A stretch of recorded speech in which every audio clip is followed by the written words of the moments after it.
وادی یردن میں ایک دولتمند اور خوشحال خاندان کی آغوش میں ایک حسین اور تندرست لڑکا پیدا ہوا جس کا نام علیشہ رکھا گیا۔ اس کا باپ شافات ایک مشہور آدمی تھا جو ایک مالدار خاندان سے تعلق رکھتا تھا اور شہر میں رہتا تھا۔ اس کی زندگی بہت عمدہ تھی کیونکہ اس کے خاندان کے پاس 12 جوڑے بیل تھے جن سے وہ کھیتوں میں ہل چلاتا تھا، جس کا مطلب تھا کہ انہیں کبھی مالی مشکلات کا سامنا نہ کرنا پڑا۔ شافات نے اپنے بیٹے علیشہ کو خاندان کے کاروبار کے متعلق بہت اچھی باتیں اور تعلیم دی اور سکھایا کہ اسے بیلوں کو کس طرح قابو میں رکھنا چاہیے، کیونکہ وہ بہت جلد ہی اپنے باپ کی تمام جائیداد کا وارث بننے والا تھا۔ شہر میں بہت کم لوگ ایسے تھے جو خدائی انصاف اور خدا کے کلام پر ایمان رکھتے تھے، اور اکثر ایسے تھے جو جھوٹے معبودوں کی پرستش کرنے کو ترجیح دیتے تھے، یہاں تک کہ اسرائیل کے بادشاہ بھی خدا سے منکر ہو گئے اور سونے کی بنی ہوئی مورتوں کی عبادت کو زیادہ پسند کرتے تھے۔ ہم علیشہ کا خاندان اسرائیل کے خدا پر ایمان رکھتا تھا اور وہ شہر کے عام دستور کے مطابق عیش و عشرت کی زندگی میں نہیں بہکے تھے۔ جوانی میں علیشہ اپنے باپ کی تعلیم کے مطابق زمین کو ہل چلاتا اور کھیتوں میں محنت کرتا تھا۔ وہ اس کام میں اتنا مصروف ہوتا کہ اکثر اپنے گھر والوں کے ساتھ کھانے میں بھی شامل نہ ہو پاتا۔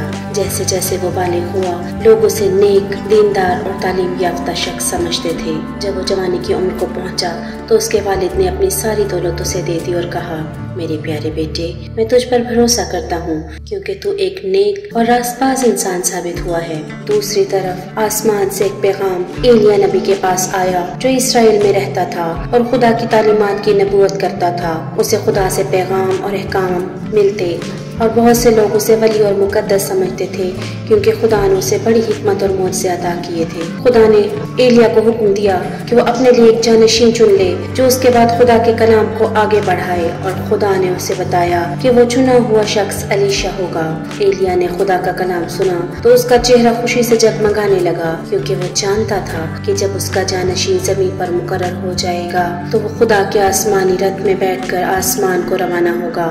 تب ایلیا نبی وادی یردن کی طرف روانہ ہوا جہاں وہ اس مرد کو تلاش کرنے لگا جس کا خدا نے حکم دیا تھا۔ کھیت میں پہنچا تو اس نے علیشہ کو دیکھا جو 12 جوڑوں بیلوں کے ساتھ ہل چلا رہا تھا۔ ایلیا اس کے قریب آیا اور نرمی سے اپنی چادر اس پر ڈال دی جو ایک نشان تھا کہ اسے برکت اور ذمہ داری دی جا رہی ہے۔ علیشہ حیران ہوا اور کہنے لگا، اے ایلیا دانا شخص، آپ کی زیارت کا سبب کیا ہے؟ ایلیا نے جواب دیا، میں بہت بوڑھا ہو چکا ہوں اور جلد ہی خدا کے ساتھ آسمان پر جاؤں گا۔ اس سے پہلے کہ میں جاؤں مجھے ایک شاگرد درکار ہے جو میرے کام کو جاری رکھے اور زمین پر خدا کے احکام پر عمل کرے۔ علیشہ نے کہا، اور اس کا مجھ سے کیا تعلق؟ ایلیا نے کہا، اے نیک انسان، تو خدا کا چنا ہوا بندہ ہے۔ اس نے مجھ سے ہم کلام ہو کر مجھے تیرے پاس بھیجا تاکہ میں تجھے تعلیم دوں اور تجھے خدا کے کام کے لیے تیار کروں، بس میرے ساتھ آ جا۔ ایلیا آگے بڑھ گیا مگر علیشہ اپنے گھر کے راستے کو دیکھتا رہا، سوچتا رہا کہ بغیر اطلاع دیے وہ کیسے جا سکتا ہے۔ ایلیا نے پیچھے سے آواز دی، میرے ساتھ آ۔ تب علیشہ کو یقین ہو گیا کہ یہ پیغام خدا کی طرف سے ہے کیونکہ ایلیا کے معجزات تمام زمین میں مشہور تھے۔ چنانچہ اس نے اپنے ہل اور بیل چھوڑ دیے اور ایلیا کے پیچھے چل پڑا۔ ایلیا اسے مختلف جگہوں پر لے گیا اور دکھایا کہ لوگ بغیر خوف خدا ایک ایسی زندگی بسر کر رہے ہیں۔ اسرائیل میں اس نے علیشہ کو بتایا کہ بادشاہ اور عام لوگ جھوٹے معبودوں کے سامنے سجدہ ریز ہوتے اور سونے کی بنی مورتیوں کی عبادت کرتے ہیں۔ ایلیا نے اسے اپنے معجزے دکھائے۔ اس نے پانی کو چھو کر 2 حصوں میں تقسیم کر دیا اور اپنے ہاتھ کے لمب سے بیماروں کو شفا دی۔ علیشہ نے حیرانی اور عقیدت کے ساتھ یہ سب کچھ دیکھا اور ایلیا کی تعریف کی، مگر ایلیا نے اس کا ہاتھ تھام کر کہا، یہ معجزے میرے اپنی قدرت سے نہیں بلکہ خدا کے حکم سے ہوتے ہیں۔ خدا مجھے استعمال کرتا ہے اور تجھے بھی وہی کرنے والا ہے جب میں آسمان پر چلا جاؤں گا۔ علیشہ نے دل سے یہ بات قبول کی اور کہا، میں تیار ہوں، مگر مجھے پہلے اپنے خاندان کو الوداع کہنا ہوگا اور اپنے مادی رشتوں کو ختم کرنا ہوگا۔ ایلیا اس کے ساتھ اس کے گھر گیا۔ علیشہ نے اپنے والدین کو سب بتایا اور اپنی زمین اور بیلوں کو خدا کے حضور قربان کر دیا۔ اس نے اپنے خاندان اور دوستوں کے ساتھ ایک الوداعی دعوت کا اہتمام کیا اور پھر ایلیا کے ساتھ روانہ ہو گیا۔ چند روز بعد جب سورج غروب ہونے کو تھا، ایلیا نے کہا، ए अलीशा, मैं जाने से पहले तेरी एक दुआ कबूल कर सकता हूँ, मांग जो चाहिए। अलीशा ने कहा, मुझे आपकी बरकत चाहिए और अपनी हिकमत का दुगना हिस्सा अनायत कीजिए। एलिया ने कहा, ये मुश्किल चीज है, मगर अगर तू मुझे उस वक्त देखे जब मैं आसमान पर जाऊँ तो खुदा तुझ पे बरकत अता करेगा। इतने में आसमान में रोशनी चमकी और एक आदशी रथ आया। खुदा ने एलिया को बुलाया और उसे आसमान की तरफ ले गया। जाते जाते एलिया ने अपनी चादर उतार कर अलीशा की तरफ फेंक दी। अलीशा ने उसे उठाया और यरदन के दरिया के किनारे आया। उसने एलिया की चादर को पानी पर मारा और दरिया 2 हिस्सों में तकसीम हो गया। ये देखकर लोग कहने लगे, बेशक तो खुदा का नबी है। वो सब उसके आगे झुक गए और बरकत के तलबगार हुए। इसके बाद अलीशा ने खुदा के कलाम की तबलीग शुरू की और उसके मोजज़े जमीन के कोने कोने में मशहूर हो गए। यूं वो एक अजीम नबी के तौर पर पहचाना गया, जिस पर खुदा की कुदरत और हिकमत की मोहर सब थी। वो उसके हजूर घुटने टेक कर उससे बरकत और हिकमत की इल्तिजा करने लगा और कहा कि कोई भी कभी इसमें शक नहीं कर सकता कि वो हकीकत में खुदा का नबी है। अलीशा खुदा के मंसूबे की मनादी करता हुआ और वो सब कुछ सिखाता हुआ जिसका एलिया ने उसे हुक्म दिया था, सफर पर रवाना हुआ और यूं नबी की हैसियत से अपनी कठिन जिंदगी और खिदमत का आगाज किया। एक दिन जब वो यरीहो की तरफ जा रहा था तो राह में उसे एक छोटा सा घर दिखाई दिया।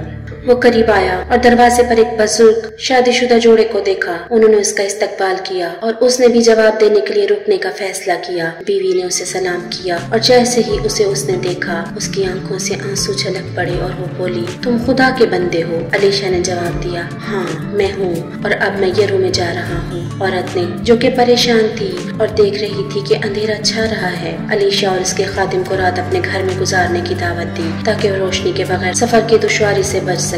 अलीशा ने खुशी खुशी इस दावत को कबूल किया और औरत की मेहमान नवाजी पर उसका शुक्रिया अदा किया। अगली सुबह इस जोड़े ने उसे रवानगी के लिए खाने की पेशकश की और जब वो अलविदा कहने वाले थे, औरत ने कहा, अलीशा तुम एक नेक आदमी हो। अगर खुदा ने मुझे औलाद दी होती तो मैं चाहती कि वो तुम्हारे जैसी हो। जब वो शहर के करीब पहुँचे तो कई आदमी उनके इंतजार में थे जो बेचैनी से चिल्ला रहे थे, हमारी मदद करो, अलीशा तुम्हारा आना मुबारक हो।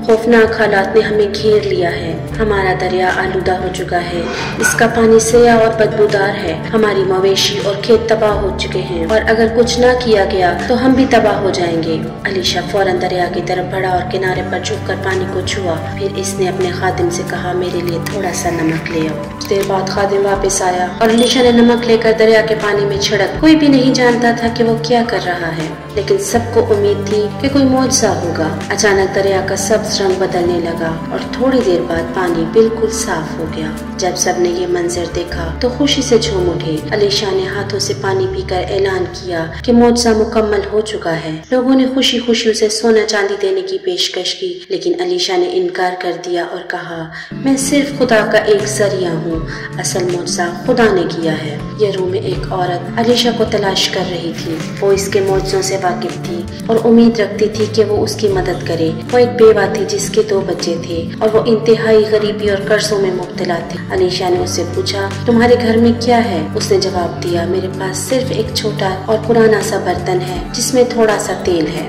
अलीशा ने कहा, अपने पड़ोसियों से ज्यादा बर्तन मांगो और इस तेल को उनमें डालना शुरू करो। खुदा के नाम से मैं तुम्हारे लिए ये बरकत दूंगा कि वो सब बर्तन भर जाएंगे। वो औरत ने ऐसा ही किया और मौजज़ाती तौर पर तेल भरता गया, यहाँ तक कि तमाम बर्तन भर गए। अलीशा और उसका खादिम कई माह बाद वापस लौटे और इस जोड़े के घर रुके जिन्होंने पहले उनकी मेहमान नवाजी की थी। जोड़े ने उनके लिए खास कमरा तैयार किया था और कहा, ये नबी के लिए है, जब भी आप यहाँ आए आपके लिए जगह होगी। अलीशा उनकी मोहब्बत और ईमान से मुतासिर हुआ और कहा, तुम मुझसे जो भी मांगोगे मैं खुदा के हुक्म से अता करूंगा। जोड़े ने कहा कि उन्हें किसी चीज की जरूरत नहीं, मगर अलीशा को याद आया कि औरत ने पहले बच्चे की ख्वाहिश जाहिर की थी। उसने कहा, तुम्हारा एक बेटा होगा। औरत ने हैरत से कहा, ये कैसे मुमकिन है? हम बहुत बूढ़े हो चुके हैं। कई महीनों के बाद उनके यहाँ एक बेटा पैदा हुआ जिसका नाम मिकाया रखा गया। वो एक मजबूत और खूबसूरत बच्चा था। एक दिन जब वो अपने वालिद के लिए खाना ले जा रहा था, अचानक रास्ते में गिर गया। उसके वालिदैन घबरा कर उसके पास पहुँचे, मगर वो सांस नहीं ले रहा था। गम में डूबे वालिदैन अलीशा के पास भागे और उससे मदद की इल्तिजा की। अलीशा बच्चे के पास गया, दुआ की और खुदा से मदद मांगी। फिर वो उठा और बच्चे को हाथ लगाया और वो मुअज्जिज़ाती तौर पर दोबारा जिंदा हो गया। वालिदैन खुशी से झूम उठे और अलीशा का शुक्रिया अदा किया।